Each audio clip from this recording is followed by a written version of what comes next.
Hello, intermediate band. I want to say good evening because at my house it is nighttime. This is after band, after dinner, and I'm recording this in my new space. I'm trying to create kind of an office space. The walls are pretty boring, but bear with me, I'll get better. Hopefully, the lighting's better than what I had before. So, today I wanted to share with you four truths of musical playing. And this is something that if you were in my band before, you might have heard already, but it's always a good reminder. And it really changes how you think or approach conceptually a song or any piece of music that you're going to play. So there's only four of them. We're going to go through very fast, and then you'll be out on your way to whatever you do after you watch band videos. So here we go. Four truths of musical playing. Number one, all notes do not weigh the same. You're saying, what does that mean? She's speaking gibberish again. It means that longer notes are often more important than shorter notes. Longer notes are more important than shorter notes. That's kind of opposite of how we think about it when we check out our music when it gets handed out. We look for all the black notes that move really fast because those are fun to play, right? The more important notes musically are not the run going up to it, but the long note after that. So that's kind of a different thing. And how do we give them weight? Well, we can crescendo them, we can accent them, we can play them quieter than the rest of the stuff sometimes. All of that works together depending on the situation to give those more important notes weight or prominence in a piece. So the first truth of musical playing is that all notes do not weigh the same. Number two, lesser notes lead to more important notes. So again, you might be thinking, this is kind of weird. Lesser notes lead to more important notes. What I mean by that is that you can often crescendo through those shorter notes to a long one. So if you have 2/8 notes followed by a whole note, this happens a lot in bass lines, right? You could crescendo to that whole note, ba-da-da, right? And the whole note has the most weight or the most prominence in the piece. It can also be articulated differently based on the overall style. Um, make sure that whatever you do leads to that important note, which means you first have to determine in your own mind what the most important note is in your phrase. And it probably isn't the shortest note or the most fun note on your horn to play. It is probably one of the longer, more prominent notes, which is the weighted one. All of this creates movement in your line and makes it very interesting to listen to, and not boring, even if it's super slow. If you have this movement within your piece, it's just going to be gorgeous and beautifully received. So number two is lesser notes lead to more important notes. Number three is all music moves point to point. This is a very short sentence that is kind of complex, and we'll be talking about it a lot throughout the year and probably for the rest of your musical life. Um, we need to know, you need to look at the entire piece as a whole or example as a whole and figure out where the most climactic points are or where the most excitement, the most important things are. Often I tell a story about driving to band, and in the middle of it somewhere a deer jumps out and I almost hit it, right? That's a pretty exciting event if you've ever been in that situation. It gets your heart rate up, and that's going to be pretty exciting. If something fantastical happened, like I don't know, I'm driving a band and in the car next to me I suddenly see somebody that wasn't there before, or some famous person is suddenly sitting in the car next to me, that would be pretty amazing. That is one of the climax parts of that story. In music, you often don't have an actual story, but there's obvious climaxes that happen. Maybe it's a very loud crescendo, or maybe that's when the percussion gives us one of those gorgeous cymbal crashes with that rings out forever, or a suspended cymbal roll that just brings us all together. In persist, it's often those aha measures that we talked about today. Those are the climax part where you're like, ah, I got it. This is beautiful. So once you identify those, you need to make sure that you are moving to and away from those climaxes. And moving doesn't mean you physically trucking on over there, but you have to crescendo or diminuendo to and away from those climactic points.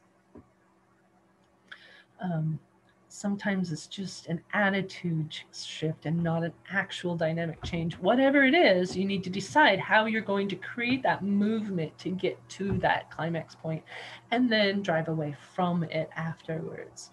So this is challenging, and it's something you have to do every time you get a new piece.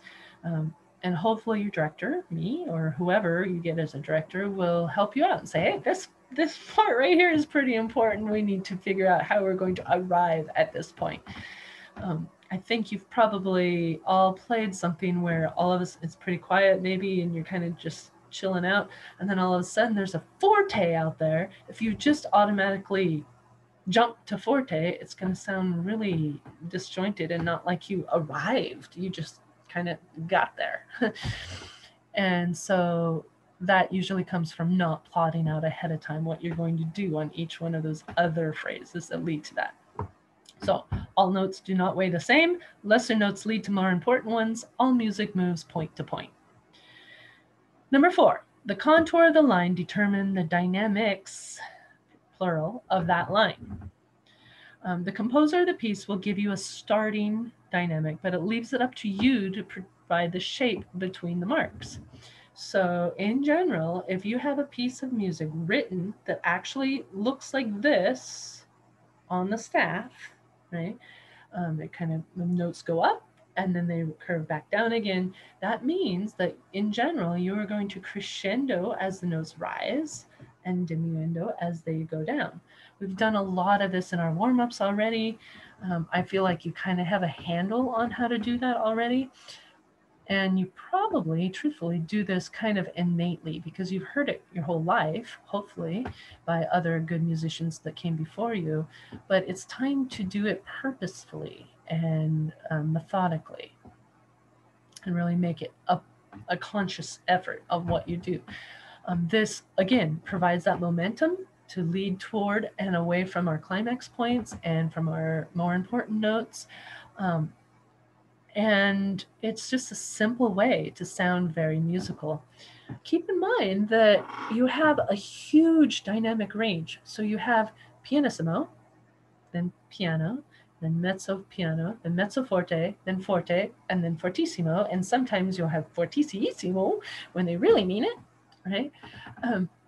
But even within that, within pianissimo or within mezzo piano, you have a range. It's not just one thing, and that's pianissimo or mezzo forte, right? So it's, instead of thinking about it like pushing a button, this is mezzo forte, think about it as more of a dial that you can turn to throughout that whole range of what mezzo forte is accepted. Does that make sense? So instead of just one point that's mezzo forte, you have more like this much space, and on this side of it, it could be really at the softest end of mezzo forte, and then over here you're really encroaching onto forte, but it's not quite forte, so they still call it mezzo forte. You get what I mean? There's a lot of range. Usually people at our stage of the game only use about this much of the possible dynamic range, and I challenge you to break out of that and really explore your full potential. And this is going to change throughout your musical life as you get more accomplished on your instrument and can control more things. You can start widening the area of what you can beautifully produce. And some instruments are easier to play louder than others, but those loud instruments, technically loud instruments, often have a harder time playing pianissimo than some other instruments that don't play loud very well. All this to say, everybody can improve from where they are right now. It doesn't matter if you're Wynton Marsalis or, you know, Joe Blow in beginning band, everybody can get better.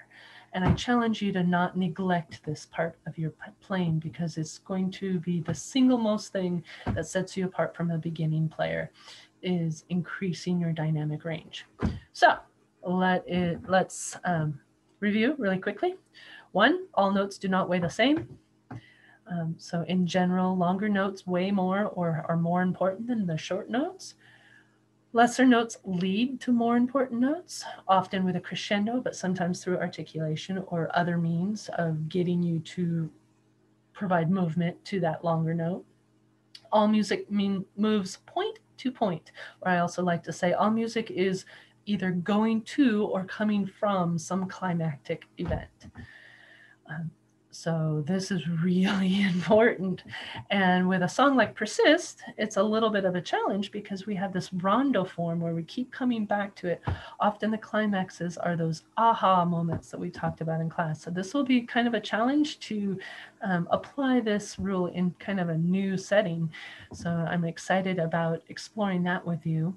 The contour of the line, this is number 4, the contour of the line determines the dynamics of that line.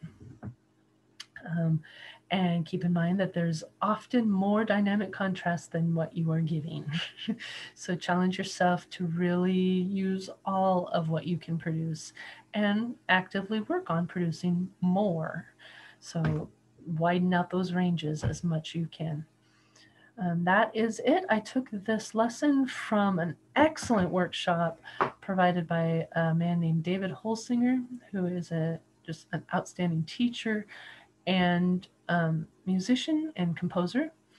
And if you are confused by my interpretation of it and you want to go straight to the source, you can find those on YouTube. So I think it's entitled 4 Truths of Musical Playing, or 4 Truths of How to Play Musically, or whatever. David Holsinger is the name of the gentleman that is producing this. And I think he uses on a hymn song of Philip Bliss as his examples. And he has a live band there that he's working with.